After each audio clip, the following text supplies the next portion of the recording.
Let's now bring in CNN senior international correspondent Frederick Pleitgen in Damascus, Syria. Fred, just a few hours ago, you were actually in Aleppo where this alleged bombing happened. What did Syrian officials have to say? Well, it's interesting, Jake. They didn't say anything about any American warplanes that allegedly might have been in the air there. And I was in two places in Aleppo. I was on the front line right in the city center. And then later on, I was actually in the north of Aleppo, which is actually the main place where the Syrian armed forces are currently conducting that offensive. Of course, what they're trying to do is they're trying to encircle the rebel-held areas of Aleppo and work their way all the way up to the Turkish border. And while we were in both of those areas, there were actually warplanes in the air at all times, or almost all times that we were there. You could also every once in a while hear thuds from what appeared to be bombs being dropped, but there was no one on the ground who would have said that they had spotted an American plane or that they believed that there had been American planes conducting bombings inside Aleppo, Jake. Interesting. While you were in Aleppo, you also gained exclusive access to the Syrian government front lines as the pro-Assad Syrian army, backed by Russia, is trying to amp up its attacks to crush the forces, the rebel forces. What did you see? What were some of the most horrific things that you witnessed there? Well, it was all horrific, and I have to say that the front line in Aleppo, inside of the city, goes right through the old town, which is one of the most historic places in the world, really, and a lot of that has been reduced to rubble. But what we also saw is a very confident Syrian army, and they also made no secret of the fact that the reason why they're so confident is because they now have that support from Russia. Let's have a look. Years of urban combat have laid waste to Aleppo's old town.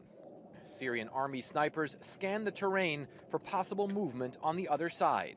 We're right on the front line in the Syrian government's offensive against the opposition, and the soldiers here tell us they still frequently see rebels on the other side, but they also say they often pick them off from the sniper's nest. This soldier tells me morale has never been higher.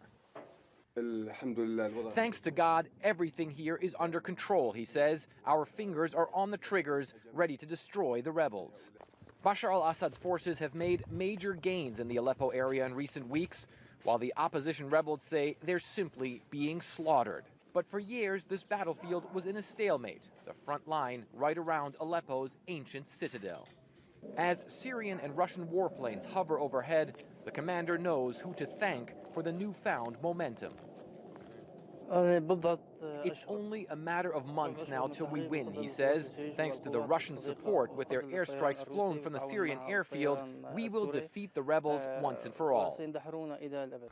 Aleppo was Syria's largest and one of its most historic towns. Tourists from all over the world used to flock to the old town before it was engulfed by Syria's brutal civil war. The old town of Aleppo is a UNESCO World Heritage Site. Some of these buildings are hundreds, if not thousands of years old, and now, as you can see, most have been completely destroyed and burned out. But now Assad's troops believe they are on the verge of a decisive victory. The commander warns the U.S. not to interfere. We are steadfast, he says. You cannot defeat the Syrian army because we are determined to win, and we're loyal to President Assad.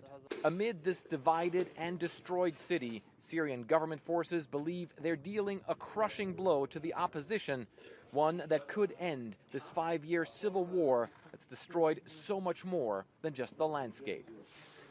And Jake, there were a couple of other things that really stood out as well. One was the really horrible state that many of the people were in there in Aleppo, not only the ones on the rebel-held areas, but also the ones in government-held areas. Really psychologically, this war that has now been going on for 5 years, and Aleppo at the whole time was really on the front line, one of the places where the most horrific battles took place. It's really taking a toll on the people there.